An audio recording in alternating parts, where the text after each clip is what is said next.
Hello, good morning, good afternoon. Hi, everyone. We'd like to get started. Hi, welcome.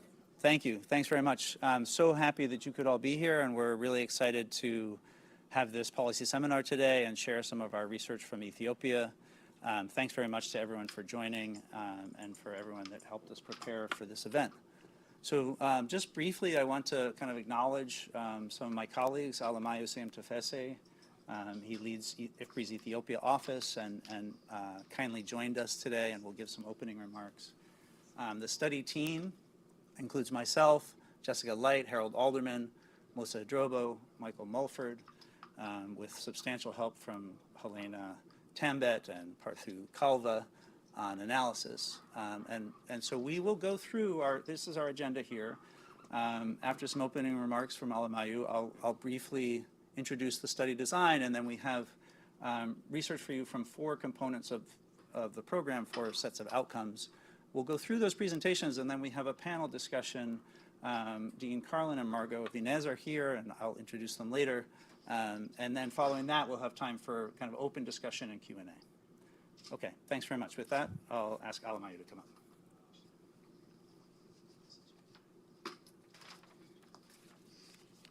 Thanks, Dan.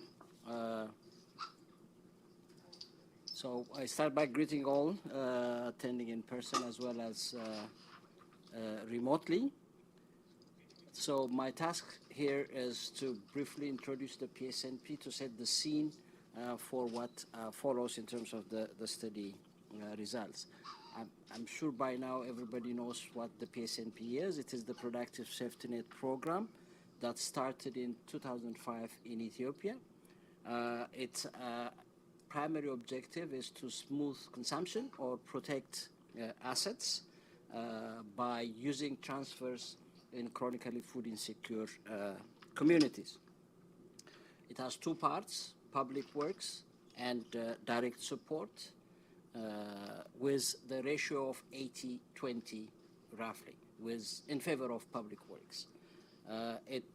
Through public works, it builds community assets, focusing in particular on soil and water conservation structures, irrigations, roads, schools, and clinics, and so on. One of the unique features. Oh, nobody heard. Oh, nobody heard what I said.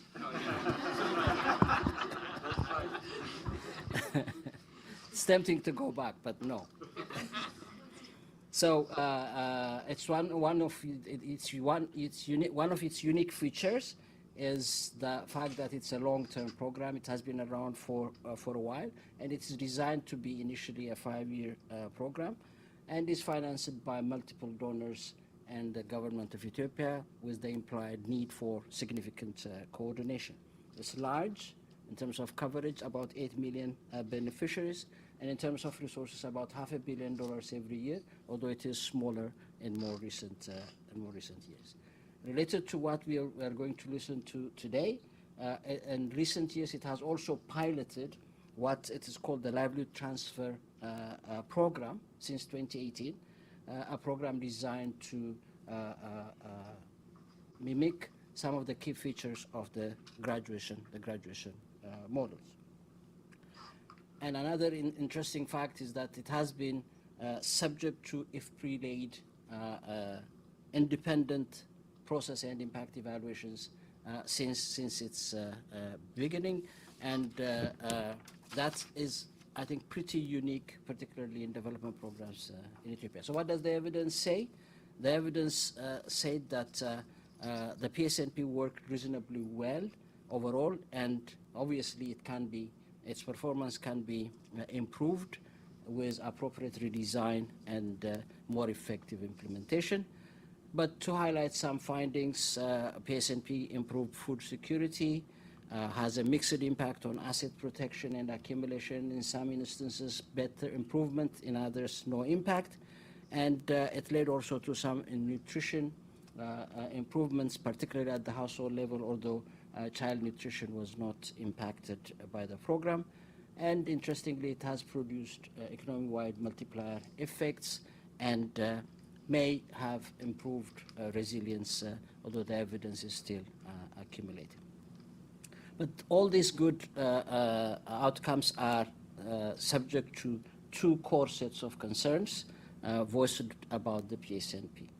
The first is dissatisfaction with program effectiveness due to lack of graduation, targeting problems in some geographic areas of its operations, timeliness of transfers, particularly in more recent years, and a widely perceived or alleged dependency of beneficiaries or disincentive effects.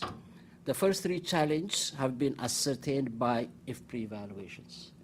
On the other hand, evidence of significant disincentive effects are yet to be uncovered. We tried to do so, but we haven't found yet. The second problem, or the second concern, is unease about PSNP sustainability. The program budget tightened substantially in recent years due to increasing role of a fiscally constrained government, apparent donor fatigue, and a growing demand. As a consequence, extensive conversations are going on regarding the way forward for the PSNP. The seminar is thus an opportune moment to contribute to that conversation. More broadly, of course, it contributes to the knowledge about graduation programs, exploring the findings from the RCT in question. Thank you very much. Over to you, Dan.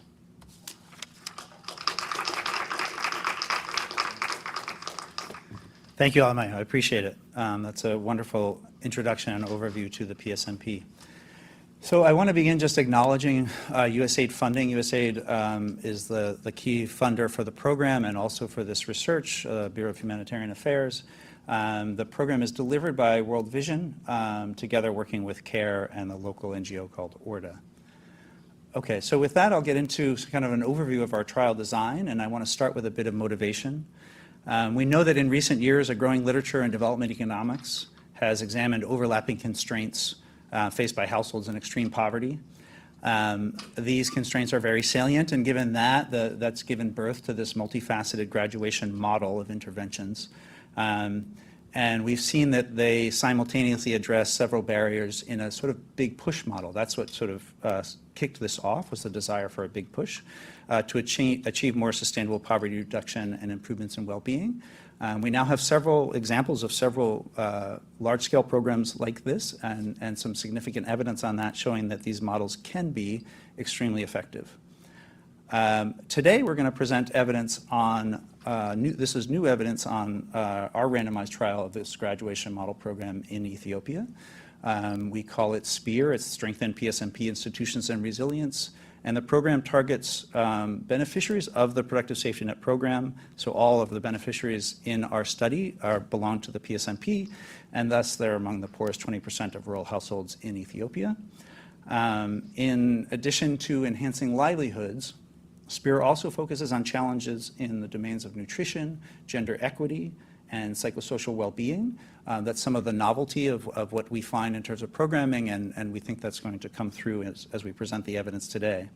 So we contributed to the literature by evaluating this nutrition-sensitive graduation model. The nutrition component being added is relatively new, and also one that is implemented at scale, which is relatively uncommon in this literature so far. And then we'll be unpacking the evidence around effectiveness for different intervention bundles. I won't take too much time on the introduction of the PSNP. Alemayehu has covered that well for us, but it is among the largest social safety net programs in Africa. Our study was conducted during the fourth phase of the PSNP, so from 2016 to 2021. As Alemayehu mentioned, households who are in the PSNP already get cash transfers in the form of, food or cash transfers totaling about $277 a year. And Alemayehu's nicely covered the past evidence from IFPRI and other work. So I'll just get right into describing the components of the SPIR intervention. So first, the SPIR project helped deliver, that worked with local governments in Amhara and Oromia regions to help deliver the PSNP transfers, and then built up this multifaceted program centered around 6 interventions. And these come across from livelihoods, health, and nutrition. So we have village-level savings groups, training in agricultural and livelihood value chains, lump sum transfers, which are delivered either as a poultry kit or cash.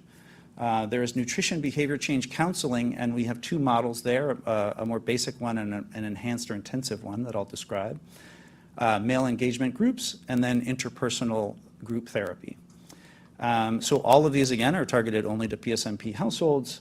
And due to scale and resource constraints, the transfers in interpersonal therapy are further targeted to PSNP beneficiaries within the study model. So we take these 6 interventions and group them into either lighter touch or more intensive models together in a livelihood component or a nutrition component. And so here's how that works. On the livelihood side, we have what we call the L intervention is the light touch one. It includes the savings groups and trainings that I just mentioned. L star is the more intensive model. We add to the savings groups and training the lump sum transfers. So these are valued at about $375, and we actually randomize 2 transfer modalities that's delivered either as cash or as a poultry kit. And that randomization is at the cluster level within those intervention treatment arms that are getting the L-star treatment. Within those clusters, we only give the lump sum transfers to the poorest 55% of households in those clusters. And this is driven primarily by resource constraints of the program. They couldn't reach all households in those communities. And so at the baseline, we constructed an asset index and identified essentially an extremely poor strata and a less poor strata. And that's an important sort of dimension of our design, which I'll show you in a moment. But the L-star intensive lump sum transfers go only to the extremely poor. On the nutrition side, for nutrition and health, we have a basic model. The N model gives basic behavior change counseling only, and the N-star model adds a more intensive BCC model, male engagement, and group therapy. Again, the group therapy is based on a screening of women at midline in our midline survey, and those are the only women who receive that. So the N-star intervention, if you're not in that depression group, is the BCC model and male engagement. Okay, so we now combine these packages, L, L-star, N, and N-star, to build our treatment arms. So we have a 4 treatment arm design, and this design is essentially like a modified crossover design. So within this, we have 2 of the treatment arms are getting N-star, the more intensive nutrition component. 2 of the treatment arms are getting L-star, that's the more intensive one that includes the lump sum transfers. You can see how our sample is distributed. We have 192 cabelles or subdistricts, 3,314 households, and this is how they're distributed across the treatment arms. And then again, so among the clusters, there's nearly 50 clusters in each treatment arm. So then within those, we identify in every cluster the 55% of households that are extremely poor in our sample, those that are less poor, and then you can see in the L-star interventions in T1 and T2, then they get access to lump sum transfers. So T1 is the most intensive version of our model. It has the intensive livelihood and nutrition component. T2 has intensive livelihoods and essentially basic nutrition. T3 has basic livelihoods and the intensive nutrition. And our control group are PSNP households only. They don't receive any aspect of SPIR. So we're essentially comparing 3 different graduation models. We took the kind of multifaceted approach seriously, obviously, but we did this to try to look at dimensions of complementarity of the different models. In terms of our surveys, we have 3 rounds of data collection, a baseline in 2018, a midline in 2019, and the end line was in 2021. I've mentioned the sample structure. In terms of eligibility, all households are PSNP beneficiary households. They have to have a child under age 3, and the primary caretaker of that child has to be a household member. We had modest attrition, 3% at midline, 7% at endline. The spike, the little spike there is due primarily to loss to follow-up of a few clusters due to inaccessibility due to conflict. This is a timeline of the rollout of the interventions as they relate to the timing of our data collection. So you can see here all are getting PSNP. Just after baseline, the basic livelihood intervention is rolled out, as well as the basic and intensive nutrition interventions. Before midline, poultry and cash transfers are distributed, and then just after midline is when the male engagement groups and group therapy are started.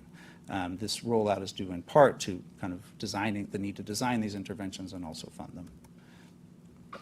Okay, so we're going to draw on this design to present effects of SPIR on 4 main families of outcomes. These are the 4 presentations coming up. We'll start with livelihoods, and then nutrition, gender equity, and then mental health. I'm just going to take another moment to sort of describe the analytical models that we use so that you have a sense of sort of how the sample kind of works out into these presentations in our analysis. So I'm going to reinforce that 2 of our interventions were targeted to subsamples. Again, the lump sum transfers in the communities that are receiving those, and T1 and T2, are targeted only to the extremely poor households. And the therapy model is based on a screening of depression that was conducted at midline. So only women that were found to be depressed at midline are invited to participate in group therapy. So where we seek to estimate effects of the transfers, then we do separate specifications only for the extreme poor sample, and the less poor sample would not be included there. For mental health outcomes, treatment effects will be presented only for women screened for depression in our presentation here. In the paper, we have a sort of model. We test this also for the entire analysis sample. So this is just what this looks like. So in the livelihoods and nutrition presentations, for example, you'll see analysis done only in the extreme poor sample. And so we just retain those portions of the sample in all 4 treatment arms. This gives us full heterogeneity across each trial arm in the assignment to transfer on the livelihood side, and a cross-cutting heterogeneity in nutrition exposure. And then when we do analysis only on the less poor sample, this is what we see. So there's no heterogeneity here in terms of livelihoods programming for the less poor, and the only variation we see in programming is between N and N star. And finally, for the depression analysis and mental health, we have a smaller sample, as I mentioned, of women screened for depression, and we do analysis both at the full sample level, the extreme poor and the less poor. Finally, I just want to briefly give an overview of the sample characteristics. So these households are all rural subsistence producers. More than 75% of household heads have no education, and around 20% of the households are female-headed. These are poor households, so consumption per capita is around $1.30 per day at baseline. And then I just wanted to kind of emphasize the fragility of this context and the large number of shocks that were experienced during the study period, and certainly subsequently. So around 1/3 of households experienced mild to moderate drought during the study. Infestations of desert locusts had significant effects in 1 out of 3 households in Oromia.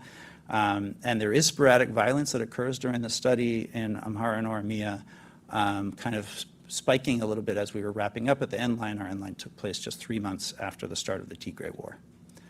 Okay, thank you very much. And I'll invite Jessica to come up.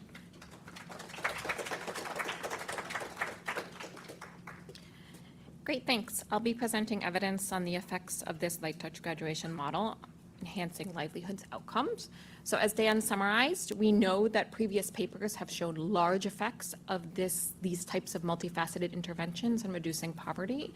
Again, some notable differences. This model includes a somewhat smaller transfer, though the transfer size in literature varies. It was $200 at the prevailing exchange rate, or $375 in PPP terms, and somewhat leaner support services, more limited training. There's no household level coaching in this model, and there's no experimental variation in consumption support, since all arms, including the control arm, are receiving the PSNP. And we're interested in assessing whether the same positive effects on livelihoods can be replicated here. I will report effects for the extremely poor and less poor samples separately, given that only extremely poor are eligible for transfers, and focus on 5 primary outcome families: assets, financial inclusion, savings and credit access, income from agriculture and livestock, non-agricultural income, and consumption. I'll only show end-line findings here. The paper has both midline and end-line findings, and I'll briefly touch on this. Again, just to remind you, for extremely poor, we'll be presenting coefficients for poultry and cash recipients, also interacted with the cost-cutting exposure to N star, and then the no transfer group, or the L-only group. For the less poor, we have a much simpler model, since it's savings groups and training, no transfer in all 3 arms, and cross-cutting variation in nutrition. So here's the first graph summarizing the experimental effects, again, that we see at N9. The 5 outcome families are on the left: assets, financial inclusion, agricultural income, non-agricultural income, and consumption. So the first observation is that the positive effects are generally restricted to transfer recipients. So for the non-transfer recipients, the no transfer group, we see little evidence of any positive effects other than a large effect on financial inclusion, an increase of about 0.2 standard deviations. For the transfer recipients, there's a weak positive effect on assets. So at an end line, it's about 1.1 standard deviations relative to the control arm, marginally significant in some subarms. The effects on financial inclusion are large and consistent, but between 0.3 and 0.4 standard deviations. There's some positive effects on agricultural income. You can see particularly for those in the N-only arm, it's about a 0.1 to 0.2 standard deviation effect on agricultural income. There's no effect on non-agricultural income. These households show very, very low levels of engagement in any type of non-agricultural activity. The rate of reporting any non-agricultural activity is about 5%. That's consistent in all rounds and in all treatment arms. And finally, consumption. At the bottom, you can see here the treatment effects are quite tightly clustered around 0. The standard errors generally allow us to rule out an effect larger than about 0.1 to 0.15 standard deviations. So we can say with some confidence that we are not observing even a moderate size effect on consumption. The only other point I'll note, again, this is at end line. If we compare midline to end line, the financial inclusion effects are quite consistent. The assets effects are clearly decaying over time. So these households saw a larger increase in assets at midline that was shortly after they had received transfers, but those asset stocks aren't growing, they're actually shrinking, presumably because households are drawing down those asset stocks for other reasons. Then for the less poor, you can see, again, a much simpler picture. We don't see any effects on the less poor. None of these households receive transfers, other than, again, the large effect on financial inclusion that's quite consistent. The other point I can note across both graphs, in general, we see that for those exposed to N-STAR, the intensive nutrition programming, the effects on livelihoods outcomes are moderately smaller. Now, in general, those interactions are not significant, so we don't want to overemphasize it, but it does seem that the effects on livelihoods outcomes were larger in the absence of intensive nutrition programming. I want to now just briefly touch on another dimension of this analysis. As Dan alluded to, this sample was exposed to a wide range of shocks in this period, including droughts. So about a third of our sample experienced a mild to moderate drought in our study period. This is not an acute drought over a 10 or 15-year time period. But we identify these moderate droughts using the SPIR drought measure, exploiting variation across survey rounds and localities and exposure to drought to assess whether SPIR had a protective effect for households particularly exposed to these shocks. I'm now going to simplify further to a single pool treatment effect, SPIR versus control, and show two simple measures, livestock holdings and the food gap, which is a measure of food security. So the way we interpret these results is as follows. You can see in the first line for the control households, the effect of an average drought in this period, which was 0.25 standard deviations on the SPIR scale for control households, was to worsen the food gap, meaning more food insecurity, and to degrade the asset stock, so less livestock. And actually those effects are of roughly similar magnitude. The control households had a 1/3 increase in their food gap if exposed to a drought, and a 1/3 decline in their asset. These are interpretable as percentages. For treatment households, for those exposed to SPIR, though, we see those effects are significantly attenuated towards 0. So treatment households had about a 15 percentage point increase in their food gap. It's kind of marginally significant, and they had about a 10 percentage point decline in their asset stock. So they are not fully buffered from the adverse effects of drought, but the effects are significantly smaller. So just to sum up, we see evidence that SPIR had some effects on asset stocks and particularly financial inclusion, also on generating income from livestock, but overall no evidence that it had substantial or transformative effects. That being said, households exposed to SPIR do show evidence of reduced adverse effects of drought for this roughly a third of sample households. So this pattern is consistent with the positive but generally small treatment effects we see in the full sample, in that the largest benefits seem to be concentrated in this smaller minority exposed to adverse shocks. Thank you very much.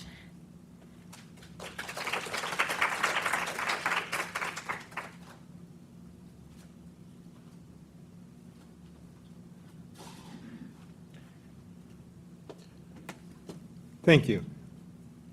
As Alemayehu pointed out, oops, got the wrong way.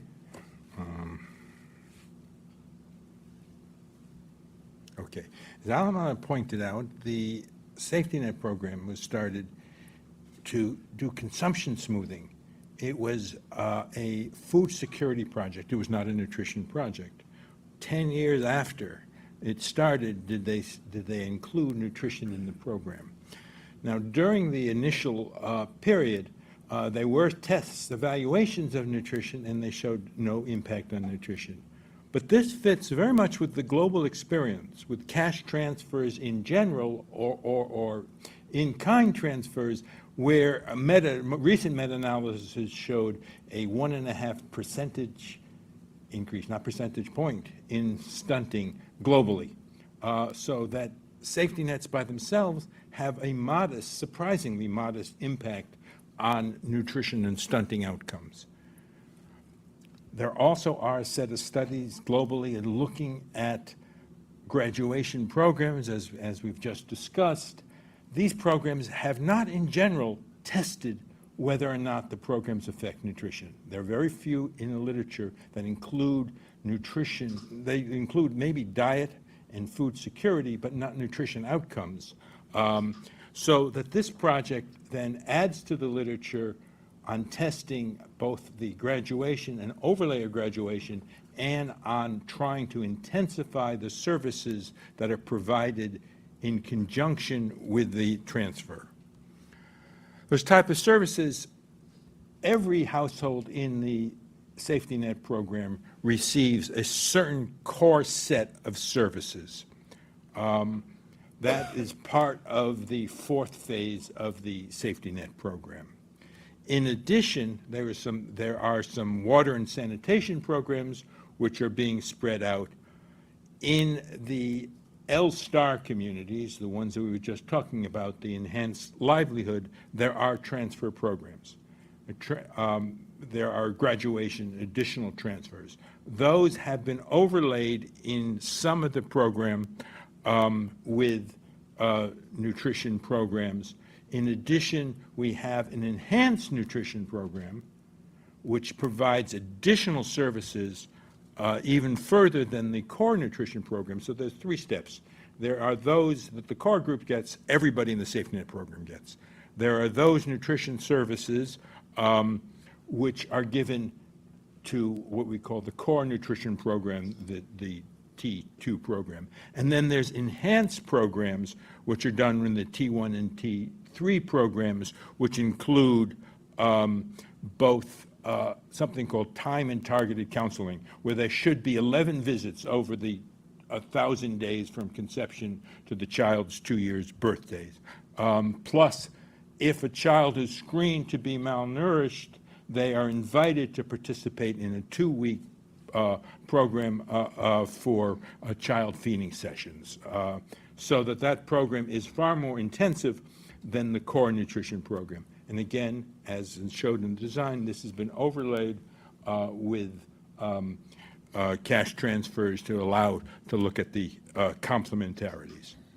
So just as to summarize this, what we see, the bottom line is the enhanced nutrition with grants, with livelihood grants. Now, at baseline, they were slightly, but not statistically significant, lower stunting rates there. Over the entire program, clearly that they have done better in a relative sense, but the entire community had declining nutritional status, so that this can be looked upon to some degree as a significant impact in a protective manner. To look upon this, the same thing, this is showing the test. Now, I should point out that the original sample, the baseline sample, every household had a child under 3 years old. Now, we came back with extra delays because of COVID and so forth. All those children were over 3 years old. So they are not in the end-line sample. There are other children in the end-line sample in that age bracket, but it led to a smaller sample just because not every household that was in the baseline still had or had a new young child in that group. So that, but the general effect still shows a significant increase, improvement, not increase, decrease of stunting, improvement in nutrition for those households who received the enhanced nutrition program and also received cash.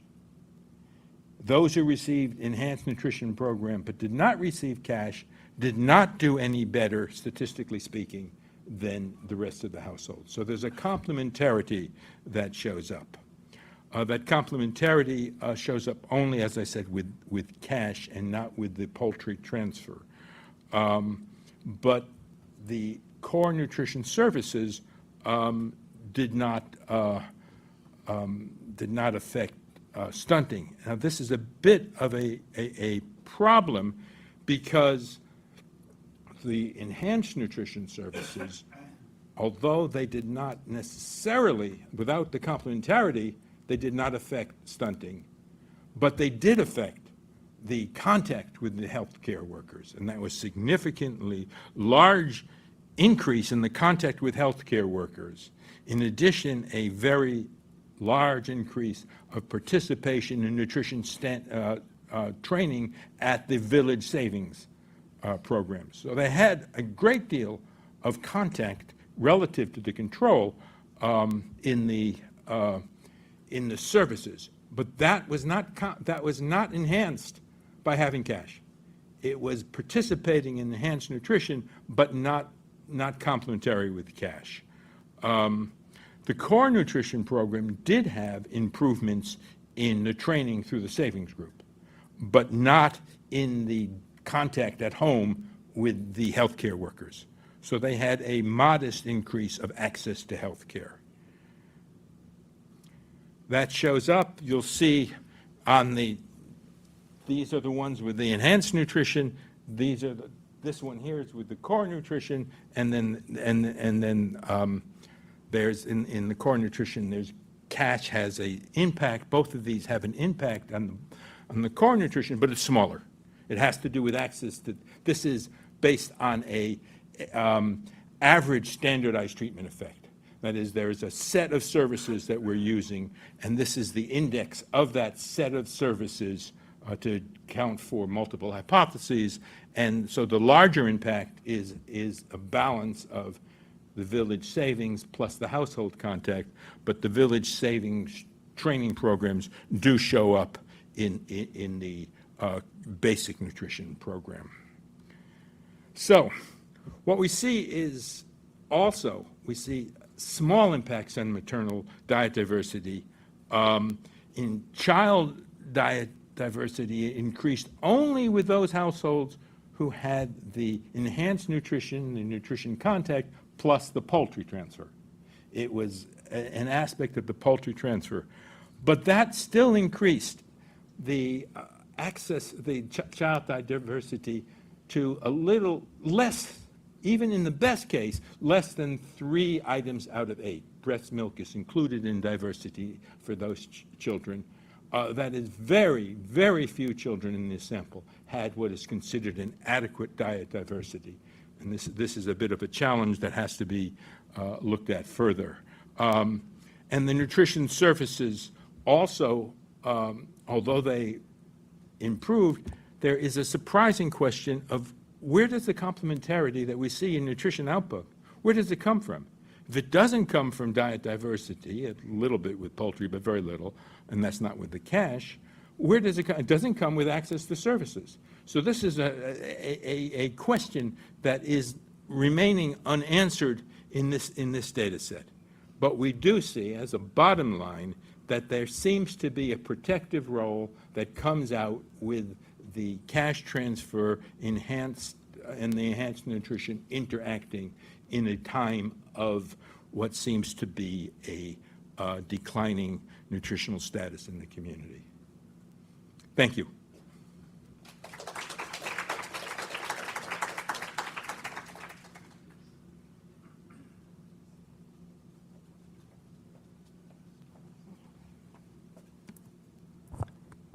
Okay. Good morning or afternoon, everyone. I will be presenting the work we've done on the effectiveness of a light touch men's engagement component to change men's attitudes and behaviors in Ethiopia. So over the last decades, we've seen growing improvements in gender equity worldwide with increased girls' school enrollment and women's labor force participation. But one area where there's inequality that broadly persists is actually in the home. So even when both the husband and the wife are working, women still tend to perform a larger share of domestic tasks. And this can sort of be explained by social norms about gender roles, explaining these imbalances. So only recently has the importance of addressing gender norms been acknowledged in poverty alleviation programs. But very few programs actually target gender norms as an explicit outcome. So what we do here is we investigate the impact on men's gender equitable attitudes and behaviors of SPIR, which Dan has already sort of explained the program quite well. But in the program, gender was mainstreamed throughout the SPIR programming. And it was sort of the main two components were, one, there was these trainings that were occurring on gender dialogues within the savings group component, so the savings groups and training component, and separately there was also male engagement groups which were specifically focused for men. So what we do in this paper is we take advantage of the 3 rounds of data and the timing of the men's engagement groups to try to identify the added impact of men's engagement groups on men's gender attitudes and behaviors. So just to give a little more detail on the actual components. So the gender trainings that were part of these savings groups were 6 sessions, each lasting about an hour. And there were 6 different domains that included workloads of men and women, cooperation and sharing household work, household decision-making, improve listening, communication, and understanding skills, engaging men in child care work, and identifying restricted norms related to women's mobility. So these, again, occurred in the savings groups. So it included about 20 to 25 men and women who were meeting approximately every 2 weeks, and the dialogue was facilitated by a community facilitator. The second component was the male engagement groups. This was a little bit more intense. It was 8 sessions lasting about 2 hours each, again on gender roles, power in early marriage, the father's legacy, so thinking about how men's fathers acted within the household, caregiving, the division of caregiving, and sort of understanding nutrition and the role men can play in the nutrition of their children. Again, so this was focused specifically for men. It was only men were invited, approximately 16 men in each group. And this time, these groups did include PSNP and non-PSNP households because there was really an effort in order to change norms. You sort of had to include everyone in your community, not just those targeted for the program. The groups met twice a month, and they were facilitated by trained male facilitators. So the timeline I'm going to bring up again because it is quite important for our identification. The gender sort of dialogue or trainings was part of L, the livelihoods components with the savings groups and training. That's where these gender dialogues occurred. So in the basic livelihoods model. The male engagement groups occurred here in the N star, and it occurred after the midline, okay? So that's a little bit, that's quite important for our identification.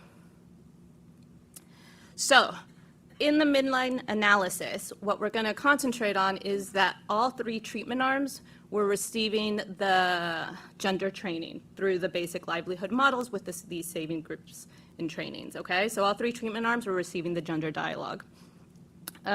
So our main comparison is going to be across each of these treatment arms compared to the control arm who did not receive any sort of the gender dialogue through the savings group. At N line, only N star, so households in N star received male engagement groups. And this was rolled out after the midline. So our main comparison, the one that we're most interested in, is going to be the impact of T1 and T3, which received the male engagement, compared to T2, which did not receive the male engagement groups. Our outcomes that we look at are going to be summary indices, where we concentrate on men's involvement in domestic tasks. So it is a standardized index composed of 3 different indicators, 3 different questions we ask about this. And men's gender equitable attitudes, which is again a standardized index composed of 3 indicators. Okay, so these are the results for men's involvement in domestic chores or tasks. I graphed sort of both the treatment effects at midline and at endline because our estimation sort of is different. And you can see that at midline, we see significant improvements across all 3 treatment arms of about 0.12 to 0.18 standard deviations. And the impacts are similar across all 3 treatment arms, which is what we would expect given that all 3 treatment arms at midline had received the gender dialogue. At endline, we see significant improvements across T1 and T3 of about 0.26 and 0.29 standard deviations. Again, these are the 2 treatment arms that received the male engagement groups. The size of the impact of T1 and T3 is significantly different to that of T2. So there is some significant difference in these impacts. Now, also, if you try to compare across rounds, we see that especially for T1, the size of the impact at endline compared to midline is significantly larger. So these are the results for men's gender equitable attitudes, and they're quite similar to the previous results. So at midline, we see significant improvements in all 3 arms of about 0.08 to 0.09 standard deviations. Again, all 3 arms were receiving the gender dialogue at midline, had received the gender dialogue by midline. At endline, we see significant improvements in men's attitudes in T1 who received the male engagement, and very borderline significant or not for T3. But what's important here, again, is that the size of the impact across T1 and T3 is significantly different to that of T2, who did not receive the male engagement. Again, if we try to compare what's going on across rounds, for T2, the size of the impact is actually significantly smaller. So any improvements that T2 saw at midline have basically disappeared by endline. And again, T2 is the arm that did not receive the subsequent male engagement groups.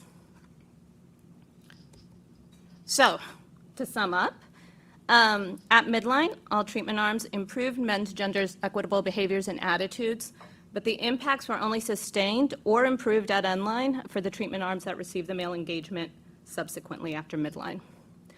And the main difference, again, of the end star is the male engagement groups. And so an overall general conclusion then is that this multifaceted graduation model of with gender components, we think can improve men's gender equitable attitudes and behaviors. But one thing we see is that without reinforcing interventions, so without interventions that are being reinforced, these improvements might not actually persist. Thank you.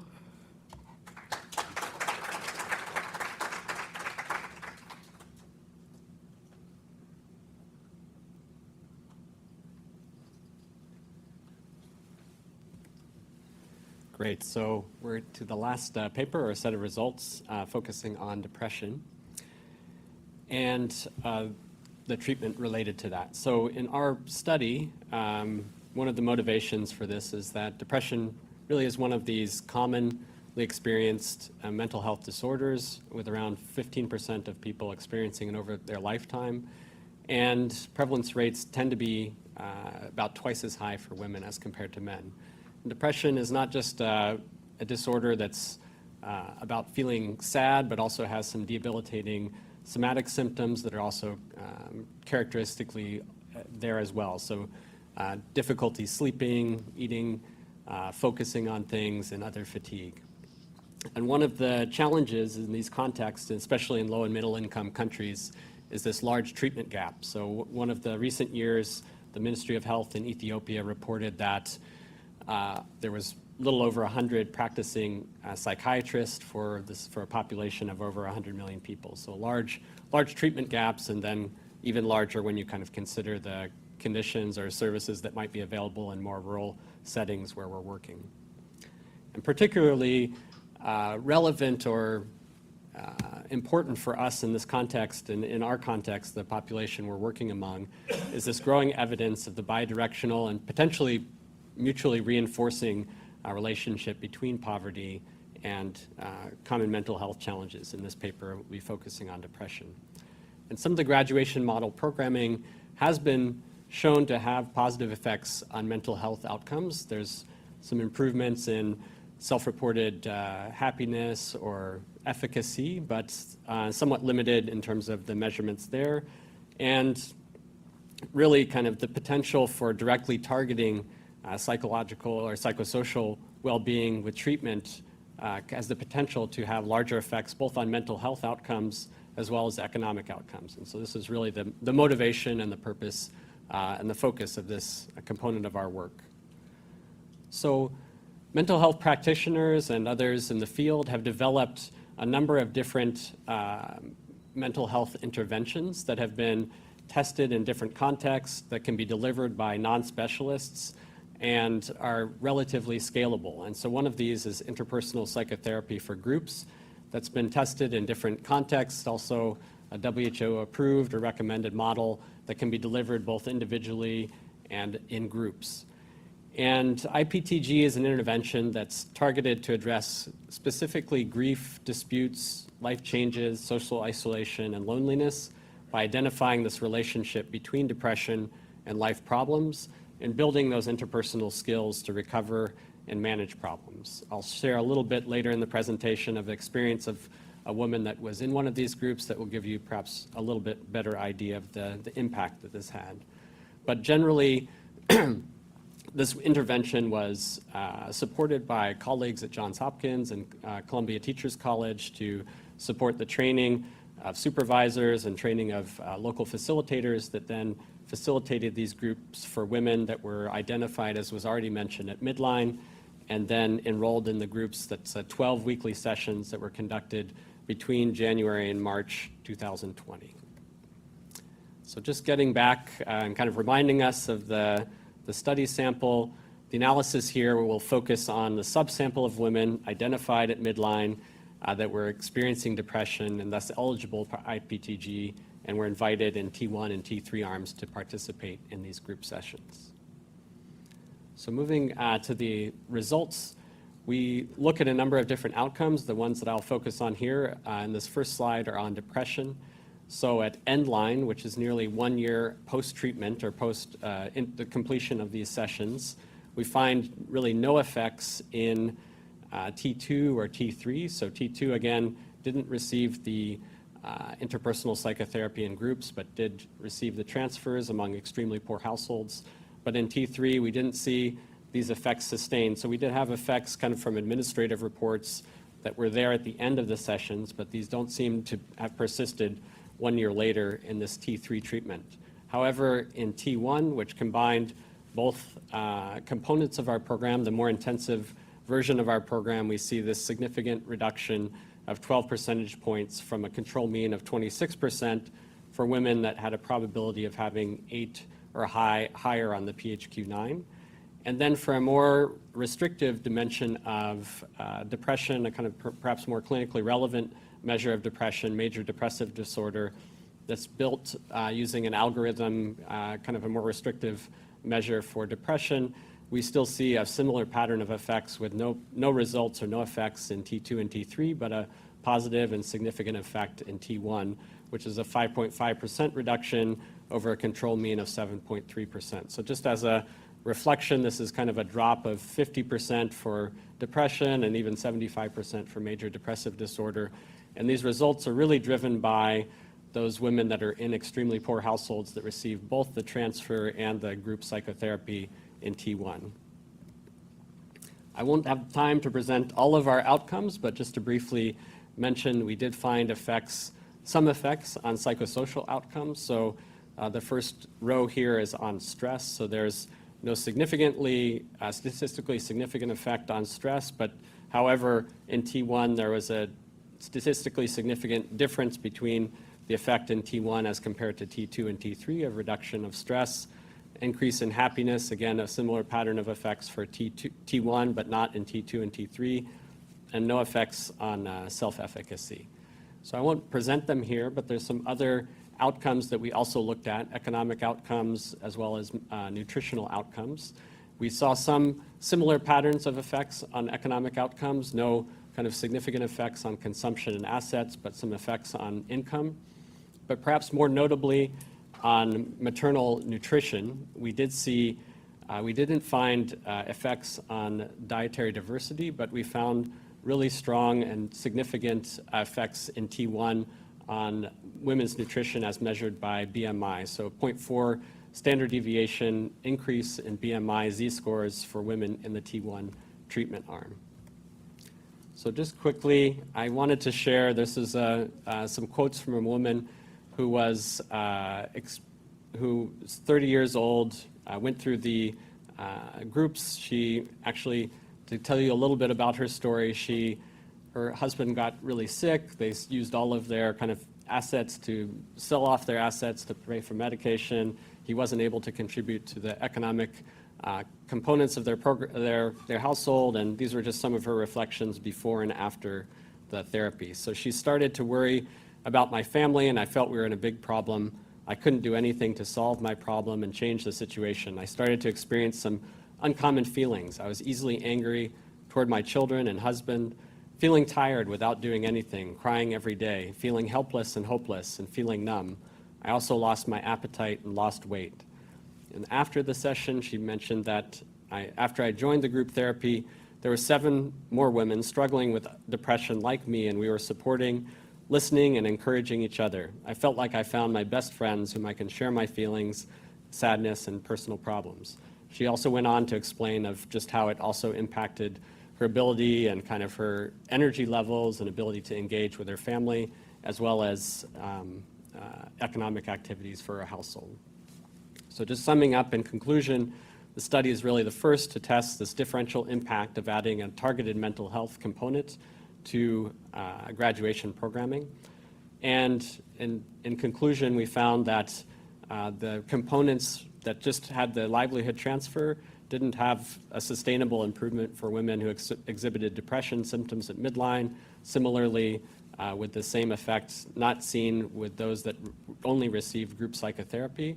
However, the results in T1 showed that the integrated intervention, including both livelihoods transfers for these extremely poor households and group therapy, had this effect on a number of outcomes, both in depression, contributing to higher happiness, as well as I mentioned earlier, in significant increases in maternal health. Thank you.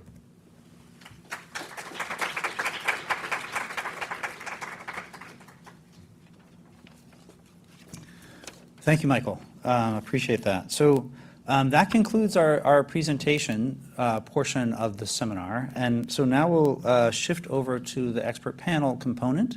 I want to ask Alemayehu and Dean and Margaux to please join us on the chairs up front. And I'll just briefly introduce them. Dean Karlan is Professor of Economics and Finance, and Frederic Esser, Nemmers Chair and Co-Director of the Global Poverty Research Lab at Northwestern University. He's also Chief Economist at the United States Agency for International Development. And Margaux Vinez is Senior Economist in the Africa region at the World Bank, where her focus is on social protection and jobs. I've introduced Alemayehu, our colleague who also leads IFPRI's Ethiopia office. So I'm going to give over, we've done okay on time. We have a little more than half an hour left, so I'll give about half of that time for our panel discussion, and then make sure we have time for sort of general discussion and Q&A after. Thanks. Alemayehu, over to you. Thanks, Dan. We have 20 minutes, so we move on without further ado. Thanks again, Dean and Margaux, for joining us this morning. Let me start by giving you a brief opportunity to reflect on the presentations. 2 minutes, if we will, and then we proceed to specific questions. Let me start with Dan. 2 minutes, you said? Yes. Okay. I think I misunderstood. I thought we had closer to 510. Let me trim some then. So I think a lot these days, although I'm officially here under my university capacity, I do think a lot more these days about the process of evidence to policy for obvious reasons because of my other life. And papers don't live in silos. In a sense, research I think of as a mosaic. Each thing is a tile. And I think a lot, so then let me apply that here in a few different ways that I think, you have 6 papers here. You're really raising the bar to have this influence policy because they're speaking to each other, but yet they're not. And there's a lot of questions that I have that I think anybody would have to have the intersect. Some of them came up here, so let me rattle off a few. Harold, for instance, you talked about how the puzzle is where the complementarity is coming from.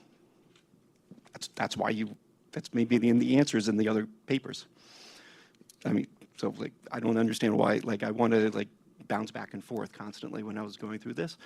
And you're making it really hard for the outside world to learn, and that's a shame because there's a lot of exciting stuff here that you're learning.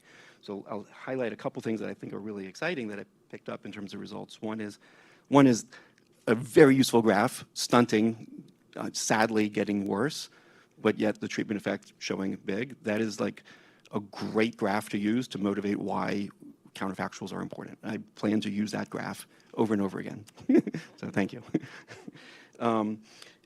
The results on males, in the 6 graduation studies that we put into science, gosh, I'm now feeling very old, 9 years ago. We had this result where women's power got better at 2 years, and then fell to what I will refer to in a non-technical way as statistical never-ever land, where it was half of the treatment effect at 2 years at 3 years. So if someone said to us, do you find an effect at 3 years, we would say, well, relative to the control, we do not have statistically significant results at 3 years. If instead you said to me, do you find evidence of dissipation from 2 years, we'd say, no, we find no statistically significant difference between the positive 2-year result and the 3-year result. So you can choose whichever way you want to interpret that. Okay. The point is, if you now ignore the standard errors and you just think about like there is something's going on that is falling back and why, and like how do you deal with that? Is it would a reinforcement help? Like, and so that's I was kind of excited to see that. Having said that, and this goes back to like why are these being separated? The fact is, you're calling something enhanced nutrition that includes psychotherapy, that includes gender roles and male chores and male role, and those interplay. So I mean, just to give you some like really crude examples, like if nutrition is improving stunting, which you find evidence it is, wouldn't that make you less depressed if your kids are healthier? I don't understand how you can separate those out and claim you have a test of, and that's going to be a delayed effect too. So the timing doesn't help you with there, because you don't like get enhanced nutritional stuff and like snap your fingers and stunting's down. 6 months later or however long later, you see your kids are healthier. That makes you feel better. You feel like you're making progress in life. So I just would treat that like a package and just treat it like it is, because that is what it is. And you're separating things out, and then you're losing both the richness of understanding the interaction, and you're also leaving people potentially very misled in terms of thinking that this was a psych treatment that can be teased apart. Right? Now, there's 6 other graduation studies that I know of that test psychological add-ons. So I don't know what, something you think you're identifying as unique here, but I would actually encourage you, I know we have this horrible incentive in academia to say everything's the first, but if everything's the first, then you can't, how do you compare stuff and like build? And so like nothing's ever really the first. And so I want to know how this differs from the other 6 that I know of. And I'm willing to bet there's more than 6 others. I don't know the world, but I would just go straight to the AU registry. I know you can find the 6 on there because I did them and they're up there. But I guarantee you there's other people doing this too. And it would be great to understand how does this compare to those, because it goes back to that kind of mosaic point. Everything's You know, nothing lives in a silo. We want to be able to compare these things across. So then I'll leave you with one last thought, which is what the real comparison is here, that I think would be interesting and really useful. And this is the kind of, if I saw these, I think there's a lot of these interactions I think are interesting, but I think there's one tack that you can take that would be really fruitful, particularly from a policy perspective, which is, and it's a little bit like the Supreme Court line from Justice Potter, maybe, I forget which one, about pornography, and you know it when it's hard to define, you know it when you see it. I'm not sure what I would call this. And I don't mean that in a bad way at all. I mean, there's a lot of exciting components here, but it's somewhere in between, in USAID parlor, a traditional RIFSA and the kind of streamlined graduation model. And I would be really fascinated to understand a tighter comparison of the outputs that are going on here and the costs, to be able to compare it to those, because I think from a policy perspective, you actually have what might be a really nice contribution to understand what is the impact we can expect from the RIFSA model that was being done prior to graduation. And I think this might actually be closer to that in a sense. I don't know, I don't have a clear, but that's what a tight comparison would make. And again, it goes back to the, to like letting this be compared better to the other space for the components, but also for the full package. Because if it does speak to the other RIFSA model that was done previously, that would be really useful to be able to, you know, to understand what this is generating, how proximate it is to that versus the kind of more streamlined graduation lump sum. Sorry, I think I went long, so apologies. Margaux? Thank you, and thank you very much for inviting me. It's a pleasure to be here. It was really interesting to read the papers. So my thoughts come from two different perspectives. One, I worked on Ethiopia. I still work on the PSNP, on the livelihoods interventions. And I'm now working in the Sahel region, where we also have some really interesting experience on implementing graduation models through government systems. So my first reflection was, I think it would be really interesting in the paper and in general to reflect a bit more about why this is slightly different from the main PSNP model. This is PSNP implemented with additional support from NGOs. And what does it change exactly? So it means a very different delivery modality. Potentially it means higher fidelity of implementation, higher quality of implementation, which is great. And I think this is what gives you this amazing opportunity to generate more knowledge than we can on the main program, where obviously the capacity constraints are much, much higher, but also potentially means that the cost of the interventions will be much higher. So it would be really interesting to reflect on that. I know you're framing it as a light touch model, but it would be interesting to compare it to what's implemented elsewhere in Ethiopia, but and then more generally to understand better what the different components are, what the training entail, and we can get back to that later, and how it's different from maybe different models of graduation. But in general, I think it's really interesting, and it's a great opportunity to experiment more than can be done at a bigger scale and within the constraints of the government program, and to generate lessons that can then be implemented and scaled through the general program. So it's really interesting to see that you took this opportunity seriously. I also found it really interesting, I know this is something we already shared with Jessica, that the cash and poultry arms had nearly identical effects on agricultural income. I think this is not something we've seen anywhere else. This is a question that comes up constantly in political discussions because policymakers love to do in-kind, they don't like to do cash. So I don't know, I just thought that was a really interesting contribution that maybe you can put forward, and it would be good to have a bit more details about these, what happens and why we find the same effect in both groups, even though they potentially invest in slightly different types of livestock. The other parts of the findings that I find really interesting, and then I'm gonna stop, is the parts on the findings on savings groups and training separately from the cash transfer. I mean, this is a very light touch model, and I know a lot of countries are thinking about doing that. When you think about implementing these things at scales in safety nets that cover millions of people, it's very tempting to say, oh, let's just do this, you know, the very minimum component. So I think that's a very interesting aspect.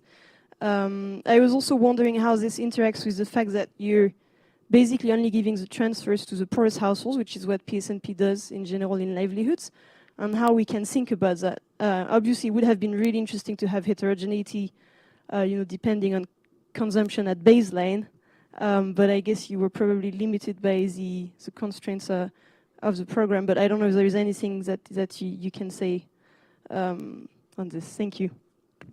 Thank you very much. Sorry, I let our panelists say more because these are perhaps much more relevant to the conversation going on. We have about 4 questions, 2 for each, but I don't think we'll have time to go through them. Let me start with one question to Margaux, which in part relates to what she already mentioned, and that is a lot of successful graduation models have ultimately led to households generating a broader or producing a broader portfolio of income-generating activities, going beyond both crop and livestock production. In the context of Ethiopia, however, rural, non-farm, non-agricultural income-generating opportunities are limited, and the research, the survey evidence also suggested that. What do these imply for poverty elevation? Please. Thank you. Thank you, Alemayehu. I think it's a great question. It's also a very difficult one. And I just want to start by saying I think it's true that a lot of programs find large impacts on non-agricultural businesses. I don't know if it's all the if it's the case for all papers.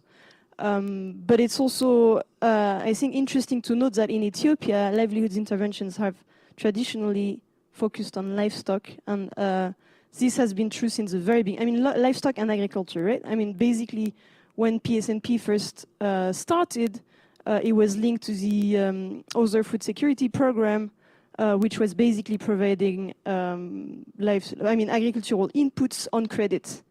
Later, the household asset building program was developed, and it was still on the same model.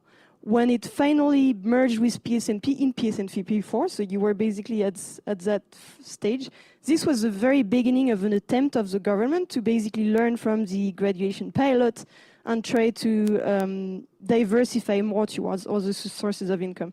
I think it's very clear that it's a difficult switch to make in general, and I think the studies on aspirations, which were first done in Ethiopia, show that there are huge constraints also in terms of aspiration to do that switch. Yeah,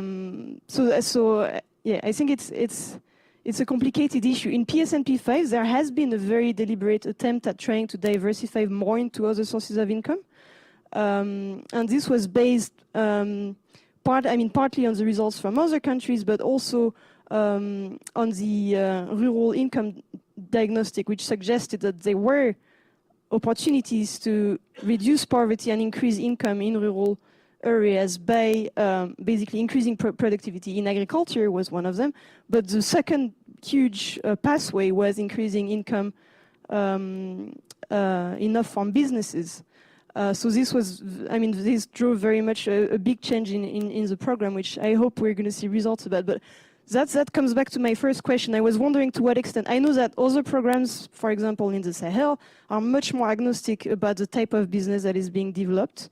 The approach is much more entrepreneurial, about helping people think about what type of opportunities they have and helping them overcome some of the challenges they face in developing activities in those areas.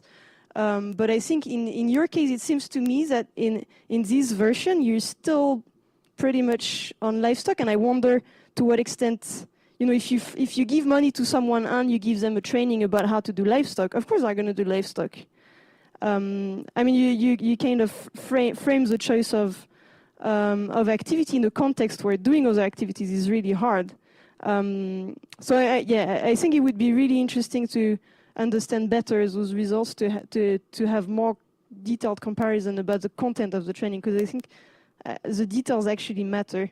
And I know that I'm not too keen on approaches where you do like big market assessments and a list of livelihood options to help people choose, but I think somewhere in between can possibly work. So I hope we're going to learn also from the experience in PSNP 5 in trying to move away from that approach.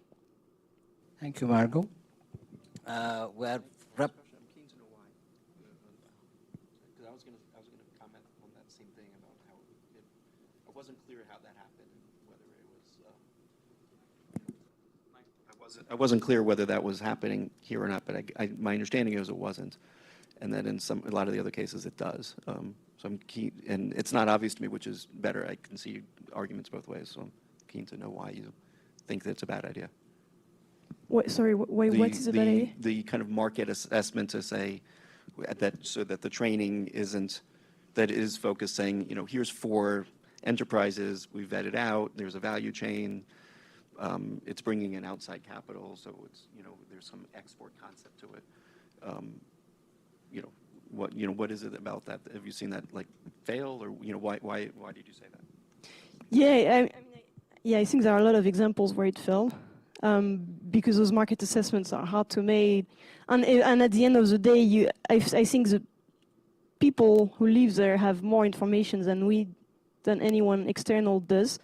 So I felt that, I'm not totally against it, but I think somewhere in between is good, where you kind of give, and that's what PSNP 5 tried to do. So you do some kind of market assessment, you give people options. These are potential options of farms that seem to work and there are people who are successful with these options in your border. But then you still let them choose and you still give them the tools to be able to assess whether this makes sense for them, as opposed to, saying this is either this package or this package. And then they're not fully part of the decision process. And obviously, export opportunities are always an issue. So it seems that we have time for only one question, and that would be to Dean. Perhaps this would give you an opportunity to continue the intervention you had before. And that is, our research suggests that adding programming in nutrition, gender, male engagement, such as male engagement, mental health, has mixed but sometimes promising effects, including broadening the set of outcomes affected. How do you think about this evidence compared to evidence on the effects of large unconditional cash transfers without complementary interventions?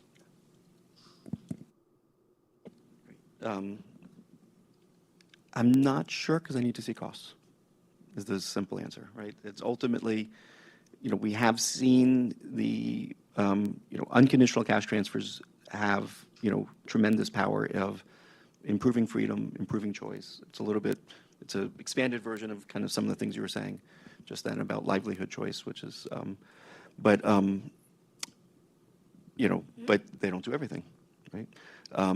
The meta-analysis that we just recently put together, for instance, finds nothing remotely like the stunting results that you have here. There's a little bit of movement on anthropometrics, but nothing like that.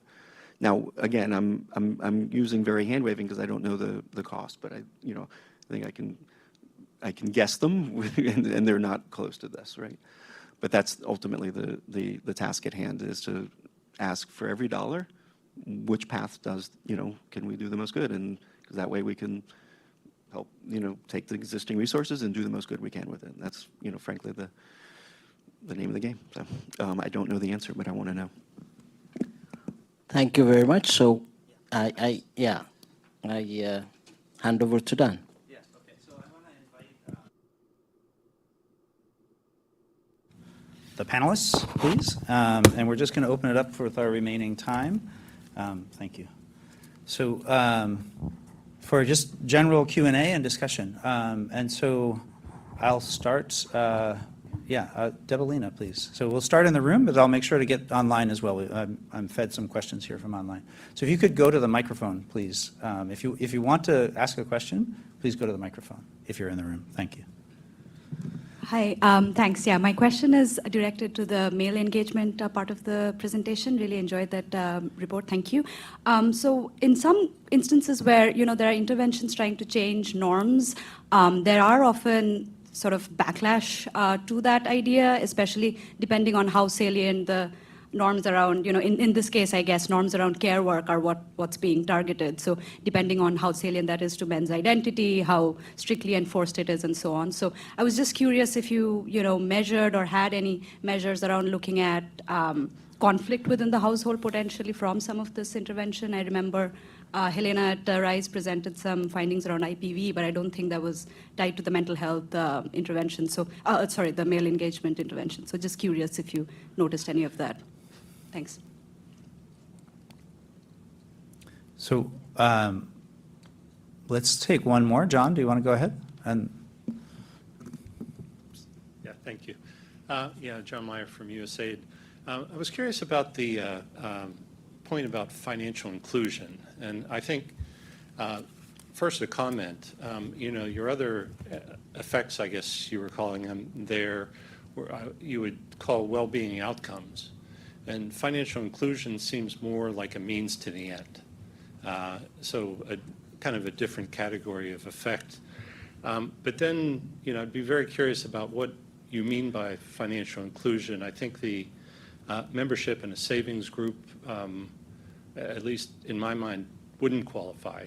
I mean, it's a good start, but some linkage with formal financial services, like PSNP was trying to do through MFIs or USACOs. And I think we found, I managed a different graduation program with FDF funds in the Highlands, and we found that the real transformational change came when people started making use of bigger loans from MFIs for kind of productive purposes. So I'm just talking, but the question might be about, you know, the role of larger systems in bringing about the changes that we seek in this particular case, the financial sector, and whether that factors in. Thanks. thanks, John. So let's take one more since you're here at the mic, and then we'll break there. We'll go. I'll direct those questions to the team, and then I'll go online for. There's a couple of questions that have come in online that I'd like to also raise. Go ahead, please. Great, thanks. Julie Ide with CRS.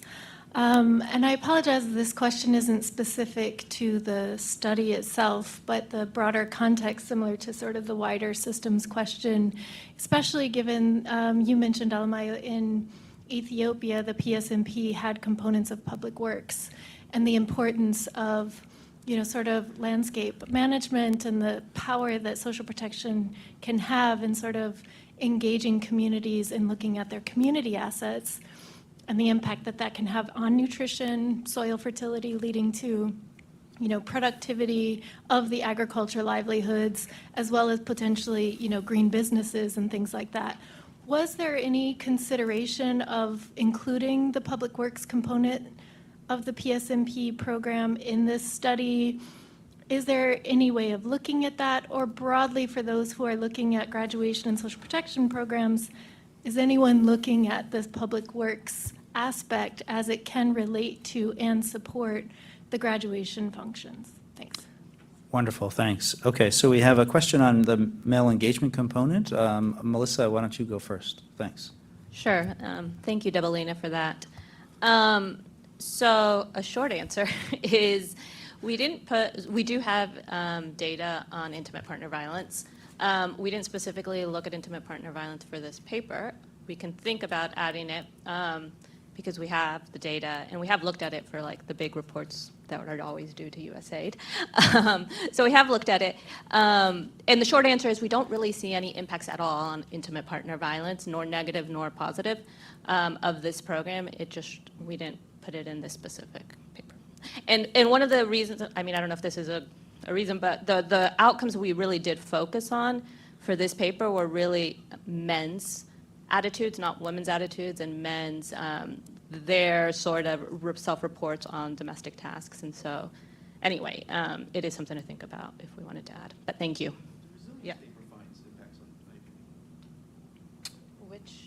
resilience that? We find evidence that increases in IPV driven by drought are not observed for those households exposed to SPIR. So there's heterogeneity, but in the pooled sample, SPIR does not reduce intimate partner violence. But it's not being driven by the mental health or gender or the male. We don't find heterogeneity across arms and the protective effects of drought. Okay, want me to next. speak to financial inclusion? Yes, exactly. That's where I was going. Okay. Thanks, Jessica. Thanks, John, for the question. So I agreed with your interpretation about the financial inclusion variables is more in the realm of mechanisms. The variables included are the probability of any savings, the amount of savings, the probability of any credit, formal credit, and the amount of credit. So membership in VESA is not included in that outcome family. Those large positive effects are overwhelmingly driven by savings. So the probability of any savings roughly doubles from a low base, and the level amount of savings roughly triples from a low base. So we're not talking about a huge nest egg, from $25 in the control arm to $75 on average. We did see at end line an increase in the probability of formal credit, so getting to your point about linking to the formal financial system only for transfer recipients, and that effect was large relative to a low base, but overall still only about 15% of transfer recipients are accessing formal credit at baseline. So it could potentially have very large effects for those households, but we wouldn't expect it to be a substantial effect detectable in the whole sample. Yeah, go ahead. Go ahead, Harold. Going to Dean's important point about trying to link between the studies, the subcomponents, it is plausible. It's plausible, but the design of the study didn't let us look at this, whether the access to the savings, even if it doesn't lead to the type of investments for microcredit usually does, precautionary savings. If we're dealing with a protective nature on the nutrition, that the precautionary savings could serve that role, and unfortunately our diet diversity doesn't give quantities of food, and we don't have everybody who gets the cash transfer also has access to the Savings Institute, so you can't put one more randomization within the already complex design, but it's quite plausible. Unfortunately, we can only go to plausible speculations and not a test. You want to react to that, Dean? Or? No, I was going to answer. I can wait. I wanted to say something on the third question. No, go ahead. Is that okay? Yeah. It's been a while since I've seen a systematic review of this kind of space, but I would say that what I have seen, and it shows that there's no link. That when you do those kinds of things you're describing, you kind of get exactly what you designed for, but that's it. So if you do a cash for work program that is doing community stuff to like build a road or do something, then you get the thing that they said they were going to do.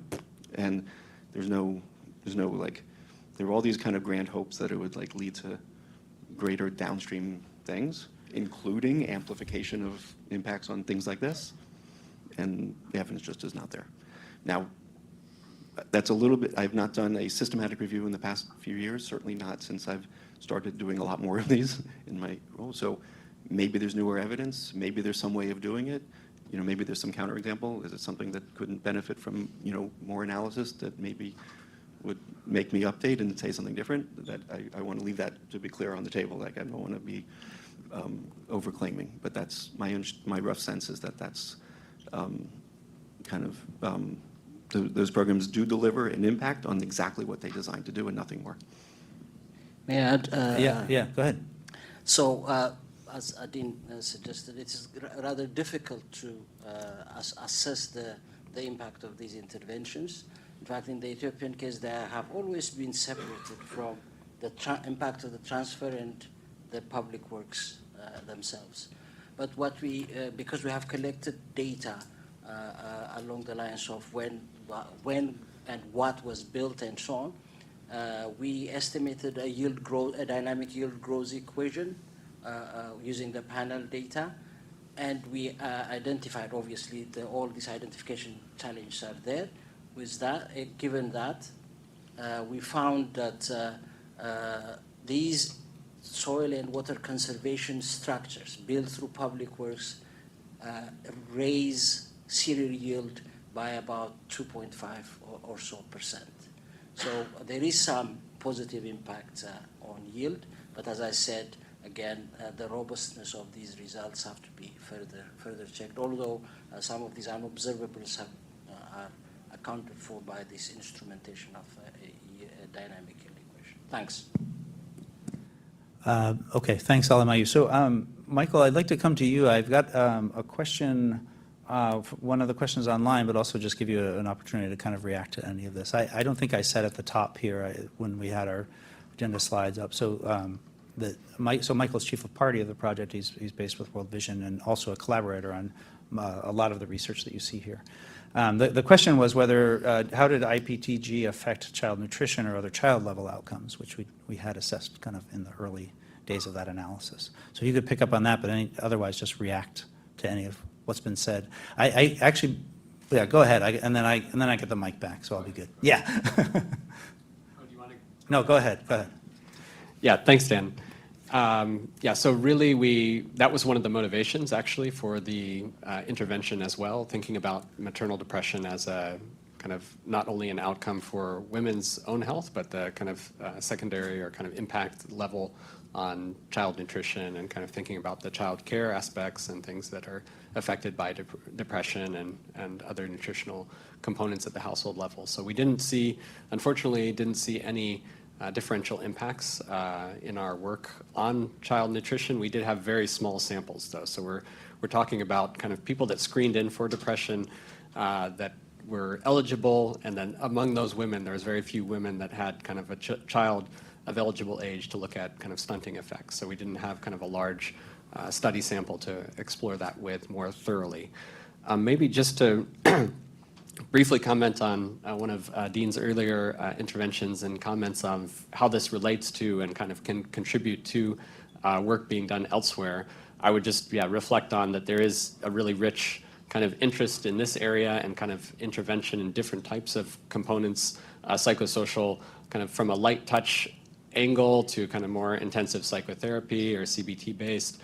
So our, I think, contribution is so far, there's a lot of design decisions on what, do you do this for the general population? Do you do it for a targeted group? Do you screen in people with certain, level of stress or anxiety or depression and focus treatment on them? Is there a larger benefit that can be had? So there's work that's been done in Ghana showing a CBT intervention that can be, or has shown to be beneficial for kind of as a non-targeted support for people that are in these contexts, recognizing that they're probably facing a number of challenges that would benefit from a mental health intervention.